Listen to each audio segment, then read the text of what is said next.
పోయిందిరా ఏర్రాజు అంటే, నాదేం పోయిందిరా నరసరాజు అన్నాడంట. అట్టా ఉంది మీ అన్నయ్య వరస. ఇంట్లో పనంతా నాకు పడేసి పెళ్లి చేసుకోరా అంటే వినిపించుకోడేమే.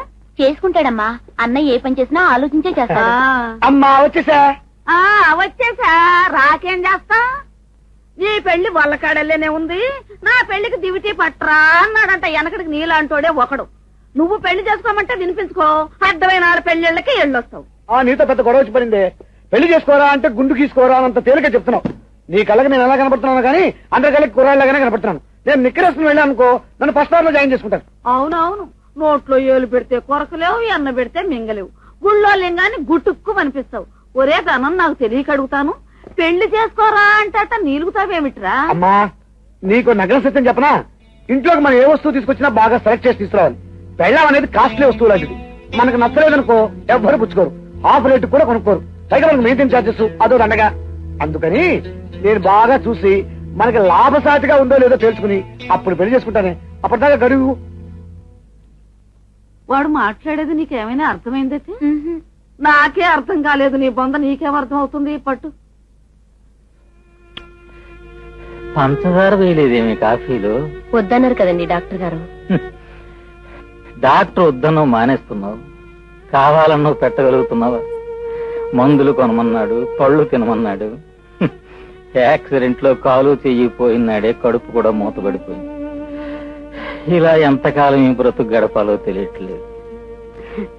ఏమిటానా, చెట్టంత కూతురు నేనుండగా ఎందుకంత నిస్పృహ? నీకు పళ్ళు మందులు కావాలి అంతేగా, సాయంత్రం తీసుకొస్తాను. ఎలా తెస్తావు మా హైందవి? కోట్లో 4 మంచి మాటలు చెప్పి ఇంతవరకు సామాన్లు అరువు తీసుకొచ్చావు. ఇంకా ఎలా ఇస్తాడమ్మా? ఇస్తాడమ్మా. నా చదువుల మీద డిగ్రీల మీద గవర్నమెంట్ వాళ్ళకి గౌరవం లేకపోయినా ఇరుగు పొరుగులో చాలా నమ్మకం ఉంది. యూనివర్సిటీ ఫస్ట్ తెచ్చుకుని ఎంఏ పాస్ అయ్యి నీ స్వశక్తితోనూ పట్టుదలతోనూ ఇంత చదువు చదువుకున్నా ఎక్కడా ఒక ఉద్యోగం అయినా దొరకటం లేదంటే అది మా దురదృష్టం తల్లి. అదేం కాదు నాన్న, చదువులు ఎక్కువ ఉద్యోగాలు తక్కువైపోయాయి. పాపం గవర్నమెంట్ మాత్రం ఏం చేస్తుంది? మీరేం కంగారు పడకండి, ఇంకొద్ది రోజులు నాకు తప్పకుండా ఉద్యోగం దొరుకుతుంది. నీ ధైర్యమే నిన్ను కాపాడుతుందమ్మా. పద్మా, ఇంకా నువ్వు రెడీ కాకపోతే కాలేజీకి ఎప్పుడు వెళ్తావు? నేను రెడీ అక్క. అమ్మా అన్నం పెట్టు. అన్నవా? ఇంకా వంట చేయలేదమ్మా. సరే సరే, ఈ 5 రూపాయలు తీసుకుని నువ్వు కాలేజ్ క్యాంటీన్ లో భోజనం. అలాగే అక్క. నేను పోస్ట్ ఆఫీస్కి వెళ్ళొస్తానన్నా. మంచిదమ్మా. వస్తానమ్మా. సార్ మిమ్మల్ని మేనేజర్ పిలుస్తున్నారు. వస్తున్నా.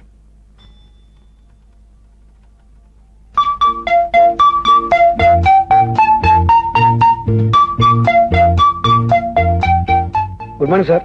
Good morning. నా మొహం గుడ్ మార్నింగ్ అయ్యా. ఏవయ్యా, వారానికి 6 రోజులైనా పని చేయకపోతే దేశం ఏం బాగుపడుతుందయ్యా? ఏ దేశం సార్? తెలుగుదేశమా భారతదేశమా? నా మొహం దేశం. అడిగిన ప్రశ్నకి సరిగ్గా సమాధానం చెప్పు. నువ్వు పెట్టింది 1 రోజు సెలవు, వాడుకున్నది 2 రోజులైతే ఈ దేశం ఎప్పుడు బాగుపడుతుందయ్యా? అదిగా సార్, నా ఫ్రెండ్ బుద్ధి లేకుండా వర్కింగ్ డే చూసి పెళ్లి చేసుకున్నాడు. ఈసారి పెళ్లి చేసుకున్నప్పుడు హాలిడే చూసి మరీ పెళ్లి చేసుకోమని గట్టిగా చెప్తాను. నా మొహం. నీ ఫ్రెండ్ కి పెళ్లి అయితే నువ్వెందుకు వెళ్ళాలట? అది ఏమన్నా నీ పెళ్ళా? ఇలా కాలం వృధా చేస్తూ ఉంటే ఈ బ్యాంక్ ఎప్పుడు బాగుపడుతుంది, ఈ దేశం ఎప్పుడు బాగుపడుతుందయ్యా? మీరు దేశం గురించి చాలా వరి అయిపోతుంటారు కాబట్టి నేను మీకు రహస్యం చెప్పనా?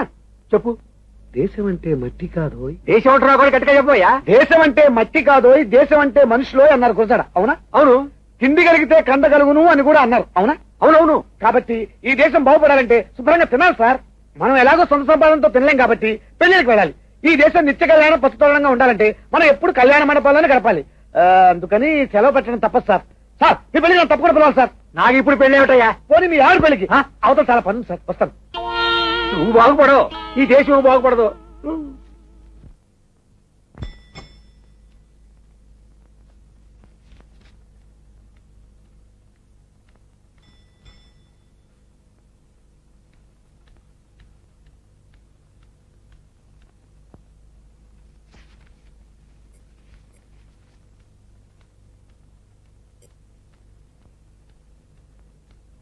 సార్, ఎవరు? 2 నెలల ముందు స్టెనో పోస్ట్ కు అప్లికేషన్ పెట్టాను. అదేమైందోనని. అదేం కాదమ్మా, ఇప్పటికి మూలపడి బూజు పట్టుంటుంది. అదేంటి సార్? అదంతే. నీలాంటి ఆడపిల్లలకు ఉద్యోగాలు అప్లికేషన్ చూసివ్వరు, అపీరెన్స్ చూసిస్తారు. ఓ పంచి, సాయంకాలం చీకటి పడ్డాక నెంబర్ 3 వేణుగోపాల స్వామి స్ట్రీట్ కి వచ్చేసి రేపు ప్రొద్దున్నే అప్లికేషన్ చూడకుండానే ఆటోమేటిక్ గా అపాయింట్మెంట్ వచ్చేటట్టు ఏర్పాటు చేస్తాను. ఓ పని చేస్తారా? నువ్వేం చేయమంటే అది చేస్తాను. ఆఫీస్ నుంచి తిరిగి వెళ్ళేటప్పుడు ఉమ్. నంబర్ 14 సంతాన గోపాల స్వామి స్ట్రీట్ నుంచి 2 కొత్త చెప్పులు కొనుకెళ్ళండి. ఓస్, ఇంతే కదా. ఒళ్ళు బాగా తిమ్మిరెక్కినట్టుంది. పాత చెప్పులతో కొడితే సరిగ్గా బుద్ధి రాదు. ఈడియట్. ఆఫీస్కి వచ్చే ఆడవాళ్ళు బజార్న పడ్డ ఆడవాళ్ళు కాదురా. ఆఫీస్ అయిపోయింది కానీ లేకపోతే ఇక్కడే నీకు బుద్ధి చెప్పు ఉండేదాన్ని. వస్తాను.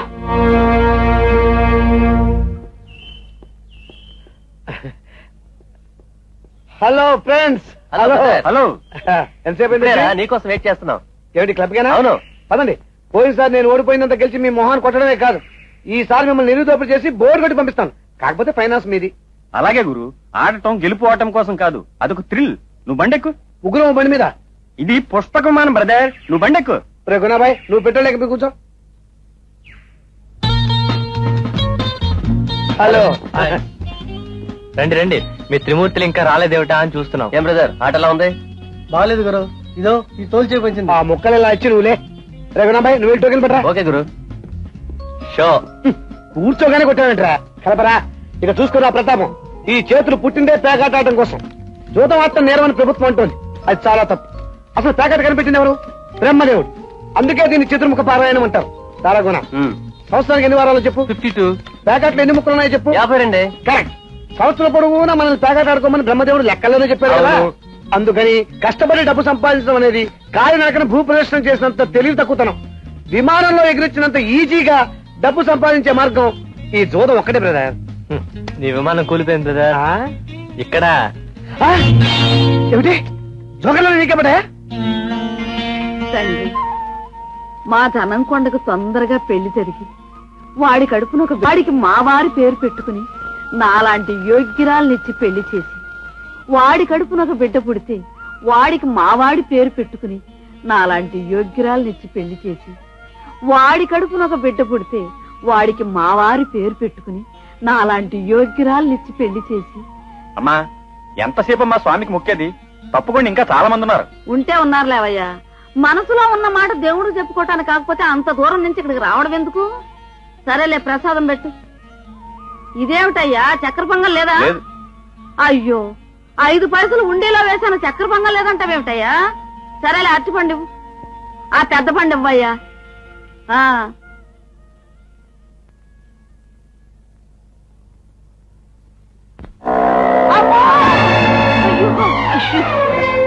దెబ్బేమన్నా తగిందమ్మా? గుండె ఆగిపోయిందే తల్లి. చచ్చిపోయాననే అనుకున్నానే అమ్మా.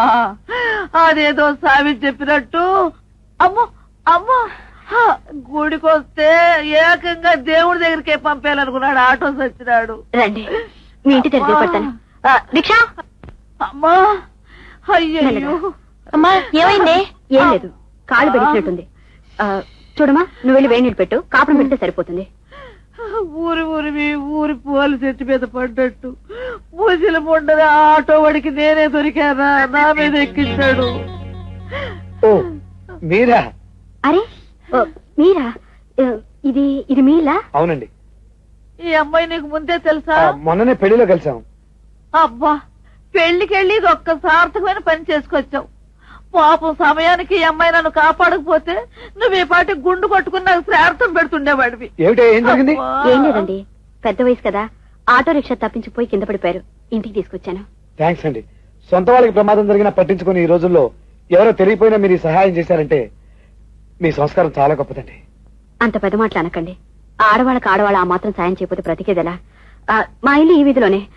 వస్తానండి, నమస్కారం. మంచిదమ్మా, 1000 ఏళ్ళు చల్లగా వర్తిల్లు. వస్తానండి.